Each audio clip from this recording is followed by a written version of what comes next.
This is Darius from therabbitpad.com, and in this video, I'm going to show you how you can insert page breaks in Google Docs. Here I have a document, and let's suppose that I want everything from the third paragraph on downward to be on a separate page. Instead of pressing enter a bunch of times until that is on the next page, you can simply insert a page break.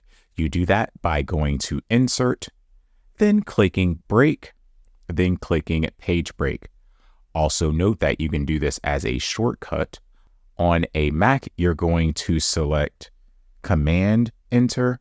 On a Windows device, you're going to select Control Enter. When you do that, everything below that paragraph that I selected will now be on its own page. So this video shows you how to insert page breaks in Google Docs. If you found this video helpful, please click that like button and subscribe to this channel to view more helpful videos in the future. Also, please be sure to visit my website at therabbitpad.com.